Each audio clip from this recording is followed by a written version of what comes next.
Welcome to Alaska Weather, a production of Alaska Public Media and the National Weather Service, Alaska Region. Produced and broadcast daily from the studios of KAKM, Alaska Weather provides complete forecasts, public, marine, and aviation for all of Alaska. Alaska Weather is made possible by the following sponsors.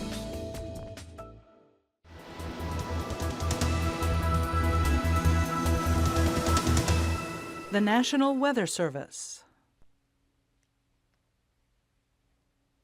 Hello and welcome to Alaska Weather, the Tuesday edition. I'm meteorologist Kimberley Hoeppner, and today is June 20th, the summer solstice for 2017. Yep, it's the longest day of the year, and I worked it. So when we're not here, you can always get our information by going online, by going to weather.gov, and then you can just click around the location. Alaska is located in the bottom left-hand corner of the screen when you go on the internet. Or you could also call our 1-800 line by going 1-800-472-0391 if you'd like to get your forecast that way. And always don't forget to check us out on Facebook, YouTube, and Twitter via our social media location on our website. Now, heading on to the hot topic of the day, well, it's not terribly hot out there, but we do still have some fire danger concerns across the eastern and central areas of the state, looking for the extreme danger just along the eastern border. Also, fire danger also exists across the eastern areas of the Copper River, and we also see some out towards the Seward Peninsula, just inland along the Nulato Hills, a little bit drying there. So for those locations with the thunderstorms, especially across the eastern areas of the state, we could see some burnable conditions. Hopefully none of the lightning strikes start any fires. They did have quite a few up there yesterday. Around 5,000 strikes were recorded. Now let's go and look on to the weather maps and see what's bringing the weather in our direction. Primarily we're looking at one large low pressure system over the Gulf of Alaska, and to the northwest we have another weaker low pressure system that's circulating just near Nome and Kotzebue. Looking at the western areas of the state, mainly ridging across the Bering, putting this into motion, you can see some flux of moisture towards the western areas of the Bering. This is approaching and running into the ridge, however, it's not making much progress. Now, where you will see a spin is the weak low pressure system, which is centered just about the eastern areas of the Gulf of Alaska. So put this into motion and you can see that counterclockwise spin. Some breaks in the clouds between the two low pressure systems with a very cold air mass just off the northwestern coast there. However, the coastal areas were slightly warmer with a warm air advection moving up from the central areas of the state. Now, we'll get to your temperatures in just a moment, but just notice the west coast has got some low cloud coverage that's moving all the way into the southwest. And this is due to the ridge just with the counter or the clockwise direction over the eastern areas of the Bering, and this is bringing some patchy fog across the northern areas of the Bering with some breaks across Bristol Bay and just south of Kodiak Island there seeing a break.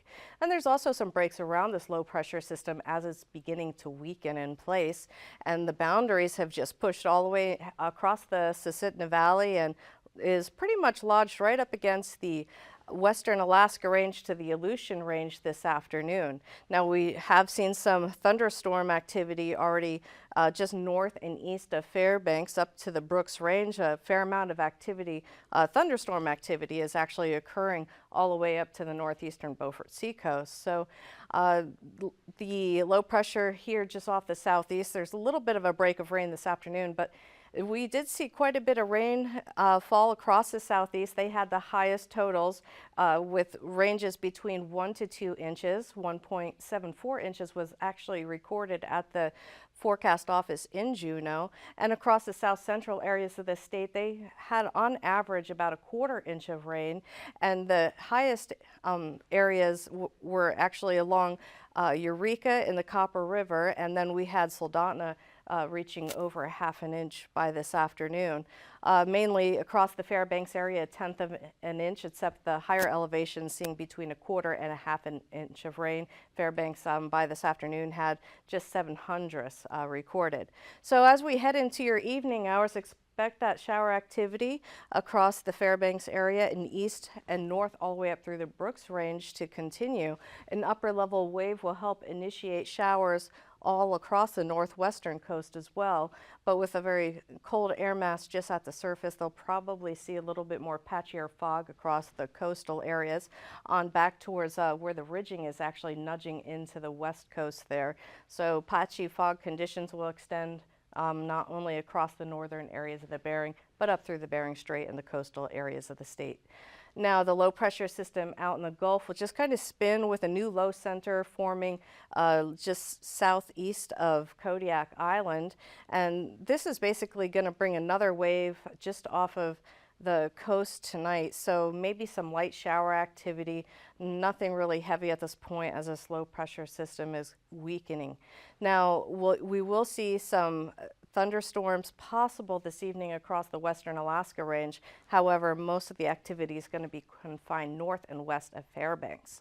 Looking at the western areas of the state, we're going to see the Alaska Peninsula primarily under a north flow, and no rain activity out here as the ridge edges closer to the coast, and then a very weak flow pattern across the central areas of the Bering with that southwesterly flow continuing across Shimia and patchy fog and some light rain continuing through your Wednesday as that weak front just kind of stalls and the low pressure system still remains southwest of the area. Now for your Wednesday across the south central areas, mainly going to be dry for most of the day. The showers here are indicative of the shower activity that will occur with the diurnal heating tomorrow, so expect afternoon showers, and thunderstorms once again will be mainly north of the Alaska Range and possibly a little bit further north. So just be aware that we could see with that low pressure, we're going to have the surface low just lingering along the eastern areas of the state along the Canadian border. So that's the most likely areas for thunderstorms, and along that eastern Alaska Range is possible there as well. Across the southeast, once again, this is just going to be light shower activity, so nothing more than 1/10 of an inch for most locations.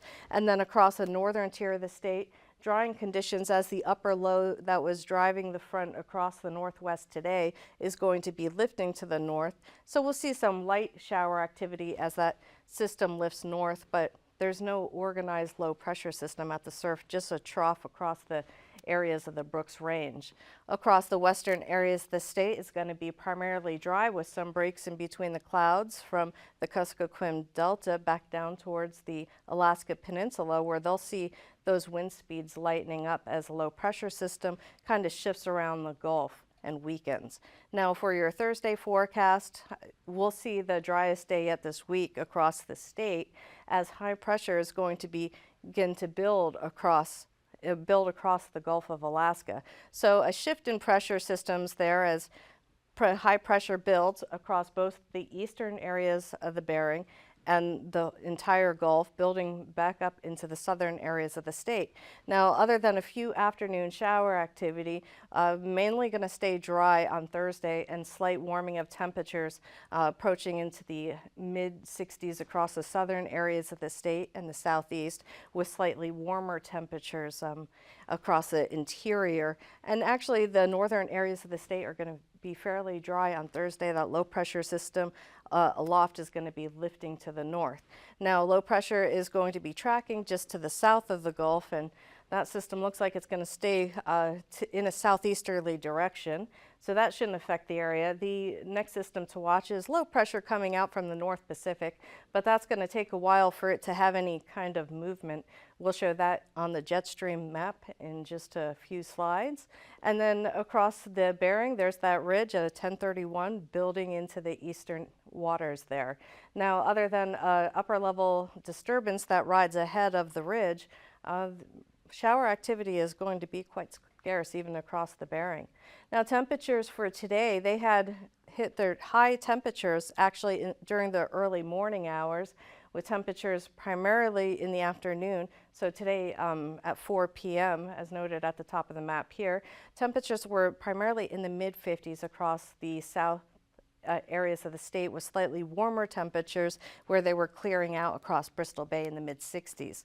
The southeast as well was in the 50 to 55 degree mark with slightly warmer temperatures across the northern Lynn Canal up there towards Haines and Skagway up in the upper 50s. Across the central interior areas of the state, Eagle had reached up to 79 degrees before it cooled off this afternoon with the showers that came through. And the northern tier of the state had the coolest temperatures and still warm for this time of the year from the eastern Beaufort Seacoast back to the northwest. They were in the low to mid 40s. And then the coldest area of the state today was Barrow this morning in the lower 30s. And across the western areas of the state this afternoon, a little bit cooler, that ridge keeping a stable air mass and a little slightly cooler there off the Kuskokwim Delta in the upper 40s and primarily in the mid 40s to near 50 across the Aleutian Chain, Alaska Peninsula, and the Pribilof Islands. Looking at your temperatures for tonight, looking at those temperatures dropping down again across Barrow down to 34, with temperatures all across the western areas of the state in the mid to low 40s, and also across much of the Gulf of Alaska, expect temperatures in the mid to upper 40s. The central interior areas of the state will be around 50 to 55 degrees, so warmest there along the eastern border. And then for your highs tomorrow, really seeing a change already with that low pressure system weakening. It'll rapidly get up into the 70s, which will help with that heating, and the thermal trough will set back up again, so we'll see those afternoon showers.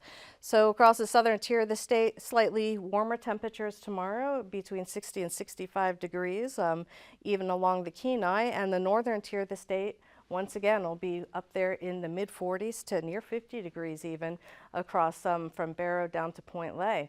Now across the Bering, expect temperatures to primarily be in the 40s to mid 50s, approaching 60 again for the Alaska Peninsula. And the flying conditions across the state are going to be mainly IFR to MVFR across the coastal areas across the entire state.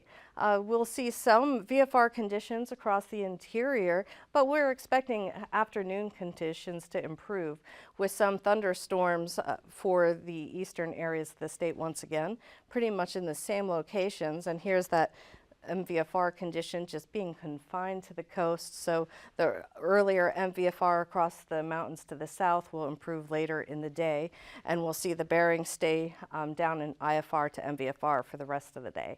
Now the pass conditions for tomorrow, Anahtuvik and Adigan Pass will both be your visual flight conditions, and looking across the southwest, MVFR to VFR for Lake Clark and Merrill Pass. And we'll see rainy also go MVFR to VFR later in the day. And windy will also improve from MVFR to VFR.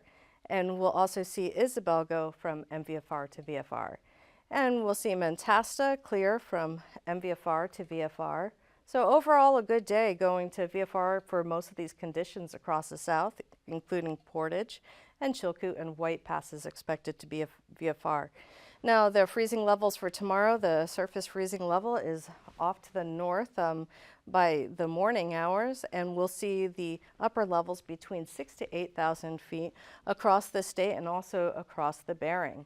Looking at your icing, the main concerns are going to be around that weak low pressure across the southern and northeastern areas of the state between 5,000 to 6,000 feet, and also there across the western areas of the Aleutians, and some concern during the morning above 5,000 feet for the southeast.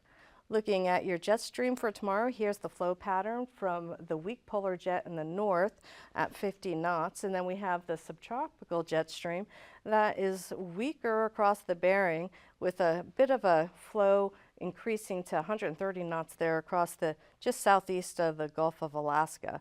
So this pattern is why we're not seeing much change, as the upper level jet isn't really driving anything into the center area of the state. And you look at 9,000 feet, we have this ridge that's planted across the eastern waters of the Bering with weak flow across the southern areas of the state in an offshore flow pattern, and then a westerly flow across the northern tier of the state, just with that colder air to the north and the warmer air to the south. That helps it speed up between 25 and 30 knots.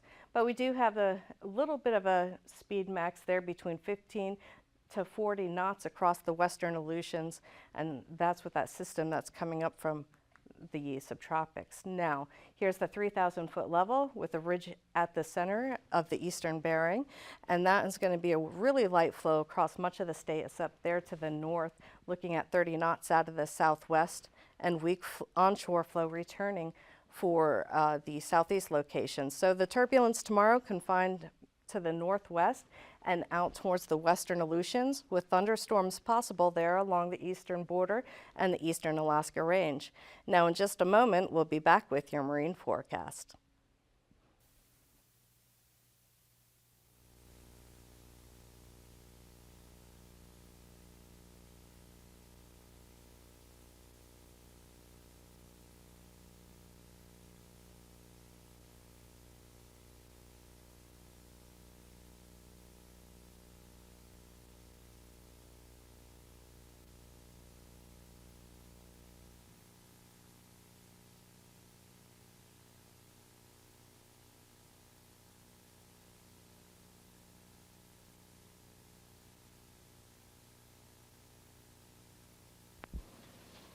Hi, I'm Mr. Bale. One of the nicest things about this business is the fact that you meet so many great people and become really good friends over the years. And it just happens that Mr. Bale is one of those people who I consider one of my great friends. Mo is from Transport Canada. He never turns us down unless he's got a conflict in a schedule. And we've had him up here, excuse me, several times.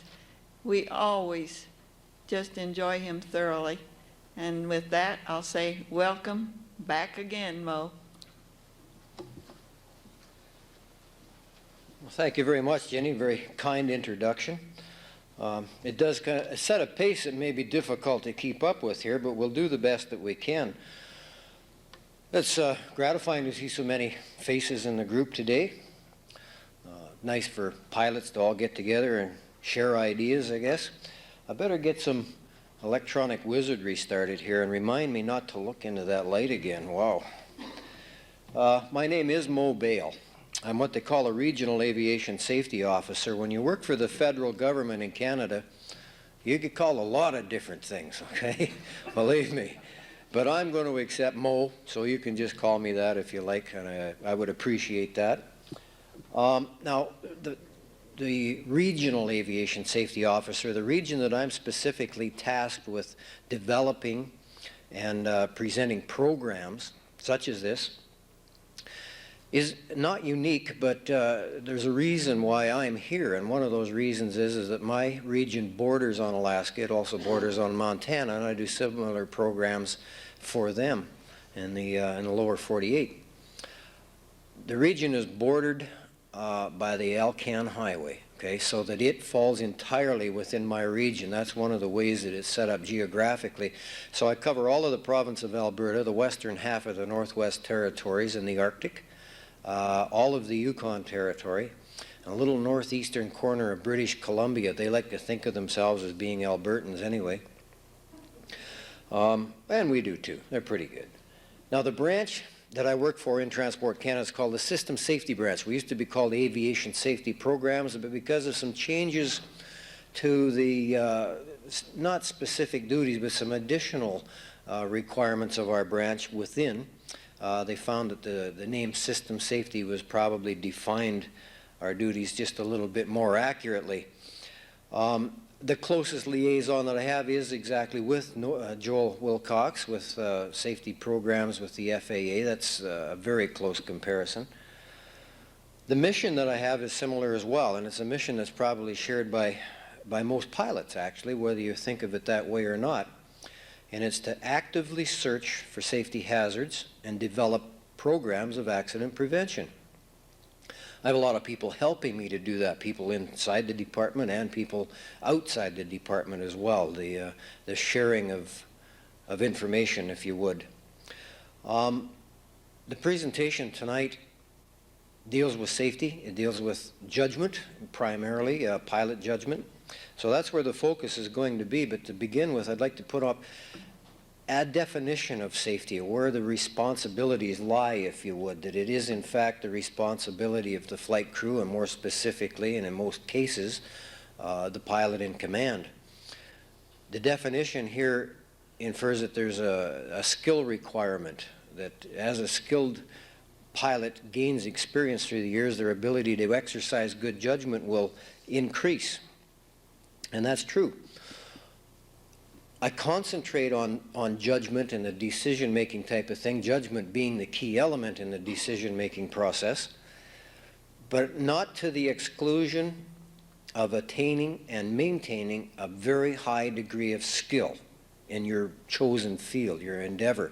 The stick and rudder skills, all the other skills that go along with flying an airplane must be there first, and then you use those as a basis to make good judgments. Occasionally, and when I say occasionally, it's rare, but it happens, that pilots will use the word judgment as an excuse for not maintaining a high level of skill. You really cannot trade one for the other, if you can get my understanding. You have to attain and maintain that high level of skill first. So please do that and ensure that it's there as well. And then, with experience, judgment becomes better. It's important for us as pilots to recognize that there's a very delicate balance that exists in our recreation or our field of career or whatever else it may be. Are there some professional pilots in the crowd, or pretty well all general aviation? Is there a mix? Who flies for a living? Couple? Anybody fly helicopters? Anybody a rotary wing pilot? Joel? Huh? Sit up front so I don't have to talk loud. Okay? Yeah. No, I hate to make jokes about helicopter pilots. They have enough trouble, don't they? All those moving parts. Holy cow.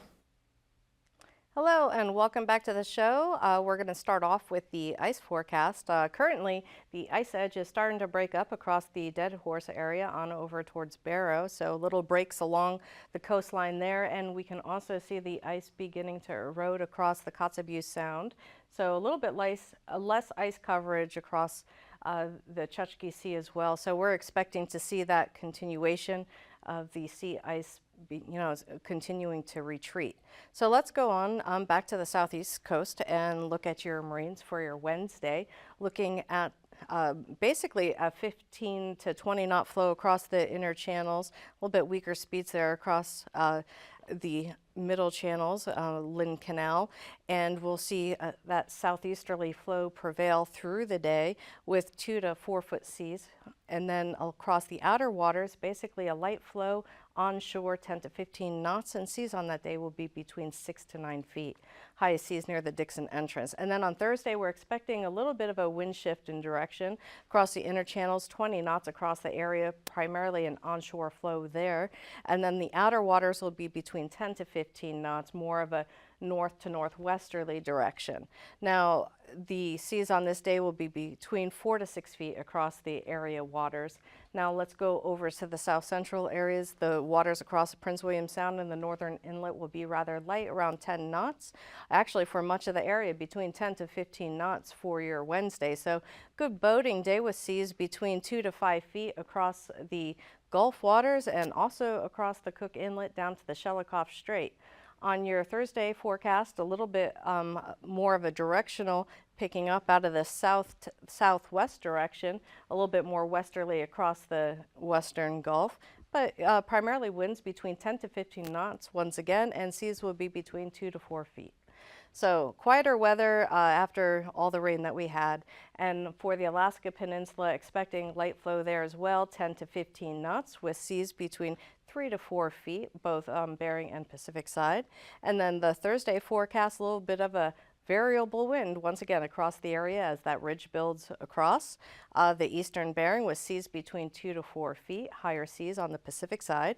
And then your Wednesday forecast for the Aleutians, let me just step aside here for you. So you can see that the wind speeds are going to be picking up across the western Aleutians at 35 knots out of the southeast direction, with that light flow across the eastern and central areas of the Aleutian chain between 10 to 15 knots, increasing there across the central Aleutians out of the southeastern southeast direction. Now on your Thursday forecast, same thing, a little bit higher speeds there for the central Aleutians, all out of the southeast direction. Seas on this day is going to be between 16 to 17 feet, so quite brisk winds out there, and we'll see those seas picking up. However, across the eastern Aleutians, once again, 10-knot winds, with winds starting to increase across the Adak and Atka area around 30 knots, which is small craft, with seas there between 8 to 13 feet. Now, on your west coast forecast for your Wednesday, a little bit stronger winds going up in the northern Bering between 20 to 25 knots. And then we'll see lighter, weaker speeds across the central and western areas of the coast.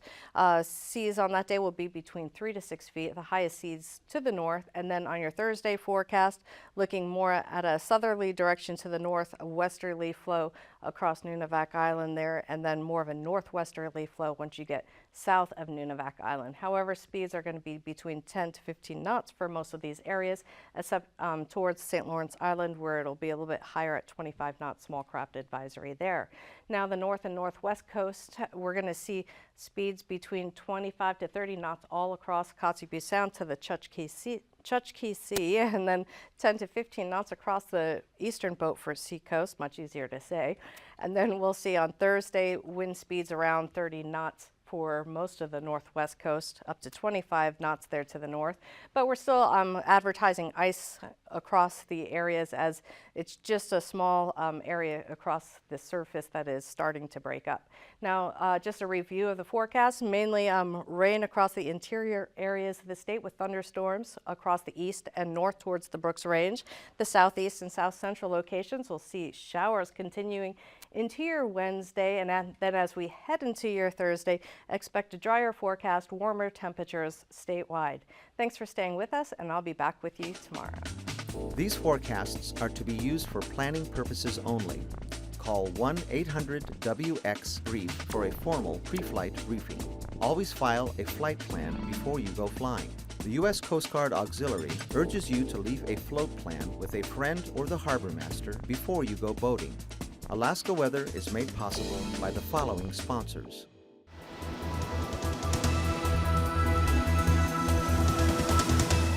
The National Weather Service.